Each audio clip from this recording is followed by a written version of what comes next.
안녕하십니까. 어, 자, 가족법 정론 상속법 두 번째 시간입니다. 이번 시간에는 상속의 결격 파트를 공부를 하도록 하겠습니다. 상속 결격 부분은 우리 교재 147페이지에 소개가 되어져 있어요.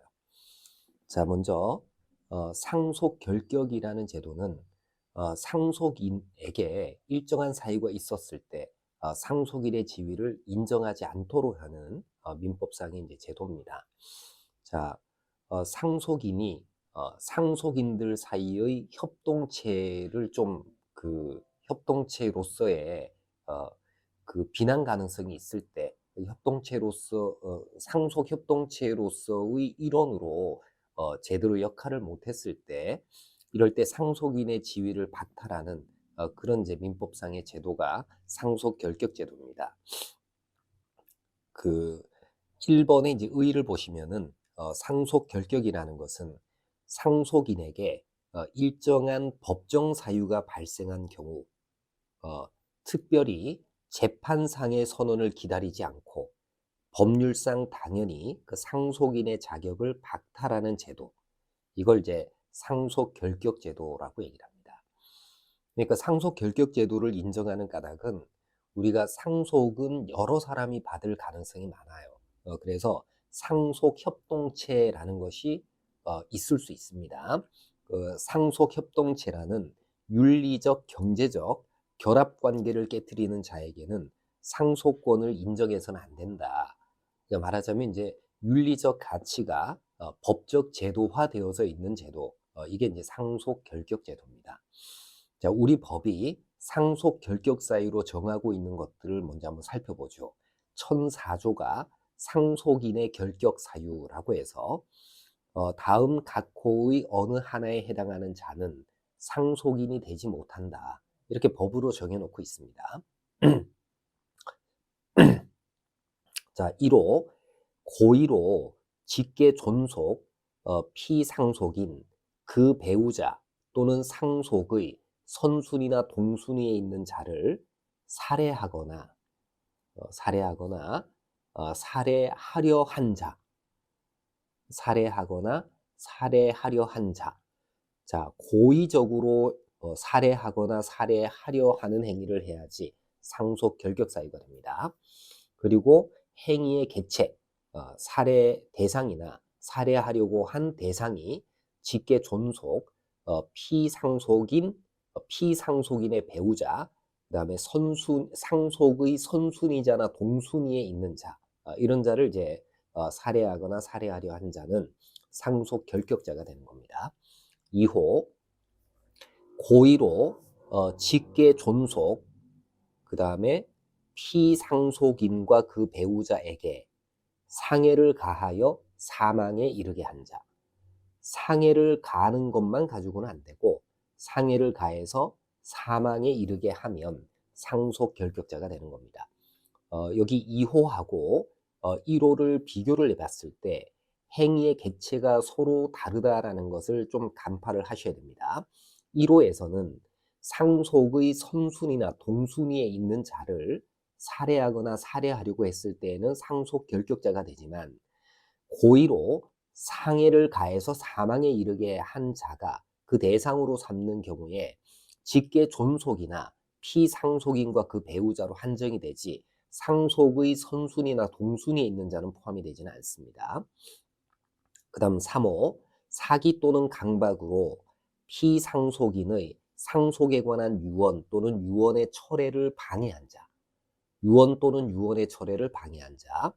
그 다음 4호, 사기 또는 강박으로 피상속인의 상속에 관한 유언을 하게 한 자. 그러니까 피상속인으로 하여금 사기나 강박을 통해 가지고 유언을 하게 만든 경우에도 상속 결격자가 되는 겁니다. 그 다음 5호, 피상속인의 상속에 관한 유언서를 위조, 그 다음에 변조. 자, 위조라는 것은 작성 권한이 없는데도 불구하고 작성하는 것을 위조라고 얘기를 합니다. 그 다음 이제 변조는 작성 권한을 가지고 있지 않은 자가 내용을 바꾸는 것을 변조라고 얘기를 하죠. 파기 또는 은닉한 자. 이런 자가 이제 상속 결격자가 되는 겁니다. 자, 우리 법이 예정하고 있는 이 상속 결격 사유. 자, 가족법 시험을 대비하시는 분들이 이를 반드시 암기해야 된다 이렇게 볼 수는 없어요. 대부분 선택형 문제로 시험을 치르기 때문에 특히 사례형 문제에서는 조문이 주어지기 때문에 굳이 암기하시지 않아도 돼요. 자, 의의를 이제 파악을 했고요. 자, 그 다음에 이제 구체적인 상속 결격 사유로 한번 봅시다. 1004조 1호의 사유, 고의로 직계 존속 피상속인 그 배우자 또는 상속의 선순위나 동순위에 있는 자를 살해하거나 살해하려 한 경우, 이게 이제 상속 결격 사유가 됐는데, 행위 객체가 직계 존속, 그 다음에 피상속인과 그 배우자, 그 다음에 상속의 선순위나 동순위자라는 것을 이제 먼저 파악을 하시고요. 그 다음에 살해하는 행위, 이거는 고의적으로 이루어지는 행위여야 됩니다. 주의하실 것은 살해의 고의에는 상속에 유리하다는 인식이 포함되어 있어야 되는 것은 아니에요. 왜냐하면 잘 한번 생각을 해보세요. 자, 직계 존속도 살해의 대상이 되는 행위 객체에 포함이 되어져 있습니다. 근데 직계 존속은 살해하는 자보다는 후손이 상속인이기 때문에 직계 존속을 살해했다고 해서 상속에 유리한 위치를 점하지는 않습니다. 그러니 살해 고의는 그냥 살해의 고의를 의미하는 것이지 상속에 유리하다는 인식까지 있어야 살해의 고의를 인정하는 것은 아니에요. 상속에 유리하다는 인식, 이거는 포함되어 있을 필요는 없다라는 점을 이제 꼭 알아두시고 자, 1004조 1호에서 말하는 살해하려 한 행위, 이거는 좀 더 넓게 이해를 해야 됩니다. 상속협동체로서의 윤리적 결합관계를 해치는 일은 바로 상속 결격 사유가 되는 것이기 때문에 살인의 예비 음모 또는 자살의 교사 방조, 이런 것들도 다 살해하려 한 행위에 포함이 된다 이렇게 봐야 됩니다. 또한 선순위 또는 동순위의 태아를 낙태하는 것도, 선순위 또는 동순위의 태아를 낙태하는 행위도 이것 또한 역시 상속 결격 사유가 되는 겁니다. 예를 들면 어떤 부부가 있었는데 아내가 지금 임신 중이에요. 근데 남편이 우연한 사고에 의해서 사망해 버렸습니다. 그래서 홀로 남아서 아이를 낳고 키워야 되는 배우자가 자기 인생이 딱해서 아이를 낙태했습니다. 자, 이런 경우에 이 배우자의 상속 결격이 인정이 될 거냐라는 거예요.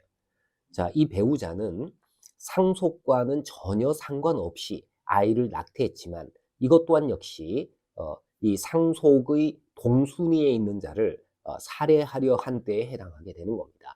그래서 그 배우자는 상속 결격자가 될 수밖에 없어요.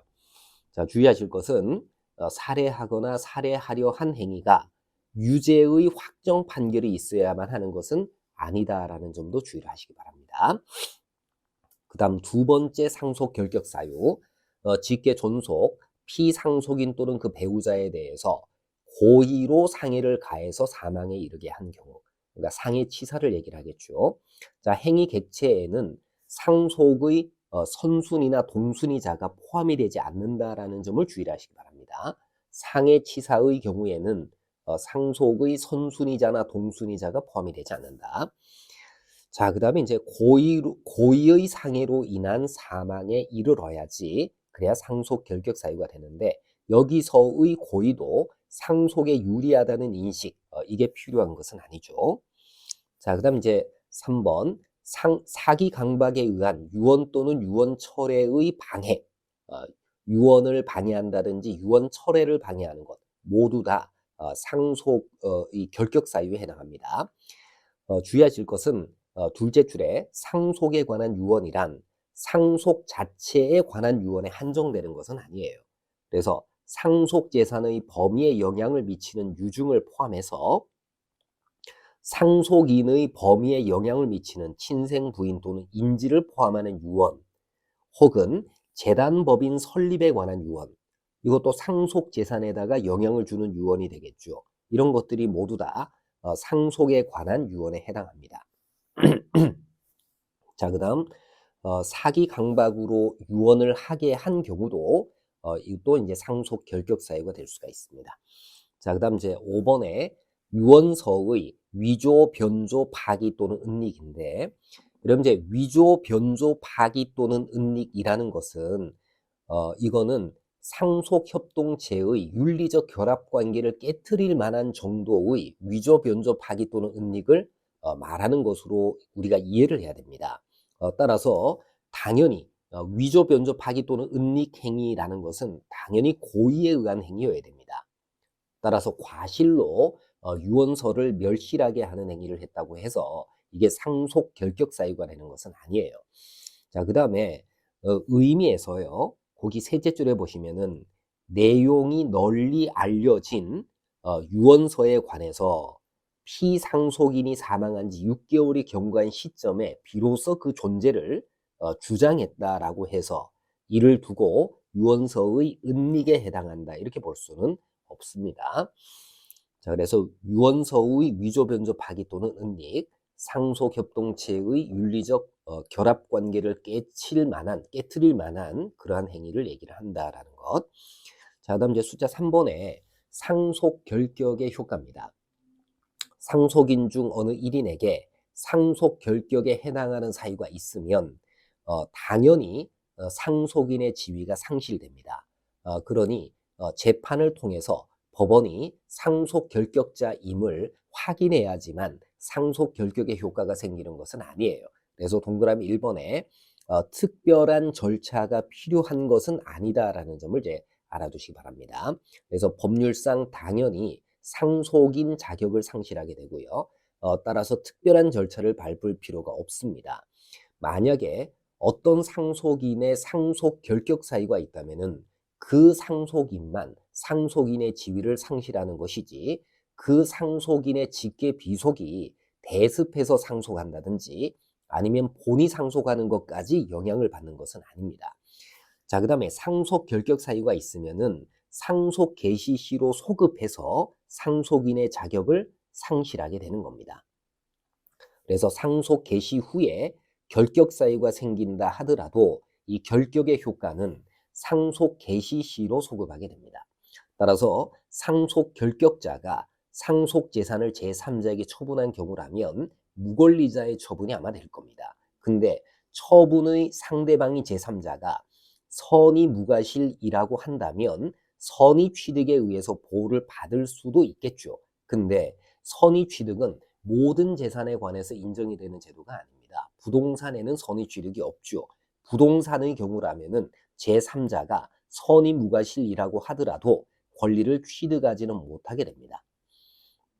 자, 그 다음 주의하실 것은 3번이에요. 상속 결격자가 피상속인으로부터 유증을 받을 수 있겠느냐.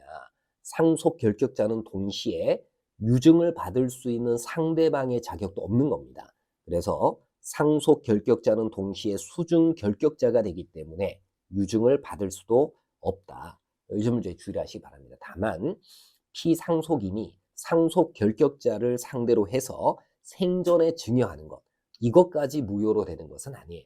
그러니까 유언을 통해 가지고 재산을 무상으로 증여하는 것은 허용이 되지는 않지만 생전에 증여 계약을 체결해서 재산을 넘겨주는 것 자체까지 막을 수는 없다라는 점을 주의를 하시기 바랍니다. 자, 여러분 이렇게 해서 우리가 상속 결격이라는 제도를 이거를 조문 중심으로 해서 파악을 한번 해봤습니다.